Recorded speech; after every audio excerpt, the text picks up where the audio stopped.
पर पहुंच रहे हैं। ये तस्वीरें हम आपको दिखा रहे हैं इस वक्त हवाई पट्टी से कि किस तरीके से यहाँ पर जो तमाम भारतीय जनता पार्टी के और अलग अलग पार्टियों के वीवीआईपी हैं, कई राज्यों के मुख्यमंत्री हैं और तमाम जो लोग हैं उनके प्रोटोकॉल्स यहाँ पर आ चुके हैं। और माना यह जा रहा है कि 12 बजे के बाद से 3 बजे तक यानी कि 3 घंटे में 10 से 12 वीवीआईपी यहाँ पर पहुँचने वाले हैं और इसके लिए यहाँ पर पूरी तैयारी कर ली गई है। फिलहाल चंद्रबाबू नायडू सिर्फ अभी यहाँ पर पहुँचे हैं और उसके बाद यहाँ से वो मुलायम सिंह आवास पर निकल गए हैं और उसके बाद अब अशोक गहलोत और केसीआर के भी कुछ ही देर में यहाँ पर पहुँचने की संभावना है। आस्था, बिल्कुल आप बता रहे हैं कि अशोक गहलोत यहां से निकल गए हैं, केसीआर भी रवाना हो चुके हैं और थोड़ी देर में दोनों वहां पर पहुंचेंगे। तो आप लगातार नजर बनाए हुए हैं अनुपम की वीआईपी मूवमेंट जो हो रहा है और यहां मंच की तस्वीरें जो दर्शक देख रहे हैं उसमें देखिए ऐसा लग रहा है कि कार्यकर्ताओं के लिए जो है अब खोल दिया गया है दरवाजे को। तो यहाँ पर लाइन लगी हुई है, एक एक करके सभी आ रहे हैं, व्यवस्था बनाई जा रही है, पुष्प अर्पित कर रहे हैं और फौरन उनको स्टेज की दूसरी तरफ भेजा जा रहा है ताकि व्यवस्था बनी रहे, चलती रहे। और ऐसा लग रहा है कि लाइन अब खत्म होने वाली नहीं है, तभी रोकी जाएगी जब कोई वीआईपी या वीवीआईपी मूवमेंट होगा या कोई यहाँ पर पहुंचेगा। लेकिन फिलहाल आम कार्यकर्ताओं को यहाँ पर ऐसा लग रहा है कि एक व्यवस्था बना दी गई है कि वो लोग लाइन लगाएं और यहाँ पर आकर पुष्पांजलि अर्पित करें और ऐसा होता दिखाई दे रहा है। दूसरी तरफ भीड़ जो है वो धीरे धीरे बेकाबू होती जा रही है। पुलिस ने जितने भी बैरियर्स और बैरिकेड्स बनाए थे सबको तोड़ करके जहां मीडिया के खड़े होने की व्यवस्था थी उस जगह पर पूरी तरह से पब्लिक का कब्जा है।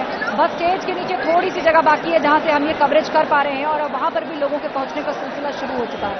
शोर काफी ज्यादा है और नारे यहां पर लगातार लग रहे हैं, इसलिए अनुपम मैं आपको उचित प्रकार से नहीं सुन पा रही हूं, लेकिन जो जानकारी आपने दी उसके मुताबिक अशोक गहलोत और केसीआर बहुत जल्दी यहां पर पहुंच सकते हैं और वो एयर स्ट्रिप से रवाना हो चुके हैं। तो तस्वीरें मंच की लगातार हमारे दर्शक देख रहे हैं और कुछ महिलाएं यहाँ पर आ गई हैं। ये बताइए यहाँ आना अलाउड नहीं है, आप आ तो गई हैं, कैसे याद कर रही हैं? उनका सभी कुछ है, बहुत अच्छा काम किया, सब कुछ किया है। क्या क्या दिया आपको? सब कुछ दिया है, सभी दिया है उन्होंने, बहुत अच्छा काम किया है इधर। कैसे याद करेंगे अब उनको?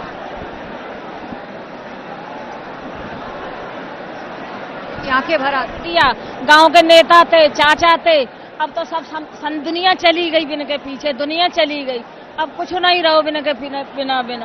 अब क्या करें, जिए जैसे कछु जीना, अब क्या है, हाथ खाली करके रह गए, बिना की सब देने वाली है और सब दुनिया को दो, हमको नहीं दो, सब दुनिया को दो। अब क्या उन्होंने कछु हाथ में नहीं रहो, चाचा जी जिंदगी चले गए। ठीक है, तो बात करते करते कई लोगों का गला भर आता है और मुझे बार बार वही बात याद आती है कि कल भी जब हम सैफई में थे और लोगों से बात कर रहे थे और मैंने उनसे पूछा था कि नेताजी आपके लिए क्या मायने रखते हैं, क्या सीखा आपने उनसे या क्या पसंद है आपको? तो उन्होंने कहा कि देखिए मैं एक ही लफ्ज कहूँगा, वो ये कि नेताजी हमारे लिए एक इमोशन है और वो यहाँ सैफई के हर एक शख्स पर दिखाई देता है, चाहे वो महिलाएं हों, बुजुर्ग हों, युवा महिलाएं हों, बच्चे हों, युवा हों, हर कोई ये कहता है कि नेताजी हमारे लिए एक इमोशन है। उन्होंने हमारे लिए बहुत कुछ किया, उन्होंने सैफई का पूरा नक्शा बदल दिया। यहाँ जो विकास हुआ और आसपास के क्षेत्रों में जो विकास हुआ वो सब उन्हीं की देन है। हमारा जीवन स्तर सुधरा, उन्होंने हमारे लिए इतना किया, उनकी कमी हमेशा खलेगी, उनकी कमी हमेशा खलेगी, उनकी कमी कोई नहीं पाट सकता। तो इस तरह लोग यहाँ पर उनको याद कर रहे हैं। आइए कुछ और लोगों से बातचीत की कोशिश करते। कहाँ से आए आप? जी, मैं उन्नाव से हैं, बागरमऊ विधानसभा से। नेताजी हमारे अभिभावक स्वरूप थे। ये जो भी वहाँ जाता था गरीब उसको जो भी मदद करनी होती थी कर देते थे, अगर कुछ कोई दिक्कत भी होती थी। नेताजी हमारे बिल्कुल पारिवारिक थे। आप सैफई से ही हैं?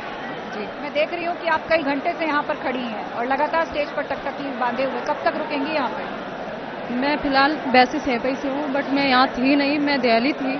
मुझे पता चला नेताजी की तबीयत खराब है तो मैं कल शताब्दी से आ गई हूँ। शाम को नेताजी के घर पे भी गई थी, श्रद्धांजलि अर्पित की। क्या बोलूं, शब्द नहीं है। आप बोल नहीं पा रही हैं, मैं समझ रही हूँ आप लोगों के लिए बहुत ये कष्टकारी समय है और आप लोग के नेताजी से इतना जुड़े हुए हैं। आप किस तरह की स्मृतियां हैं आपकी उनके नेताजी के साथ? वो एक पिता तुल्य थे, वो मेरे ससुर थे, लेकिन कभी भी उन्होंने बहू वाला दर्जा नहीं दिया। मैं कभी भी सामने गई, बेटा घूंघट हटाओ, पास बिठाया, चाय नाश्ता कराया, जो भी समस्या हुई किसी भी प्रकार की सारी समस्याएं सुनी, जहाँ तक हुआ उनका समाधान करने की कोशिश की उन्होंने। पारिवारिक संबंध थे हमारे उनसे, और क्या बोलूं।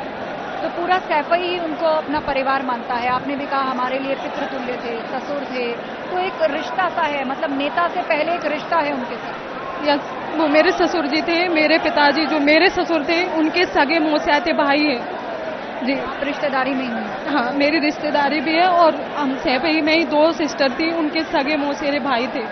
आज हमारे पिताजी भी नहीं है, और आज हमारे नेताजी भी हमारे बीच नहीं रहे। जी आप बताइए, आप सैफई से ही हैं? तहसील से, तहसील सैफई तहसील से। सैफई से ही हैं। तो कभी इससे पहले पूर्व में मिलने का मौका मिला है? नेताजी तो सबसे मिलते जुलते थे, खूब आते जाते थे सैफई। नहीं, हमारे घर के तो नहीं नौकरी लगवाई, देश को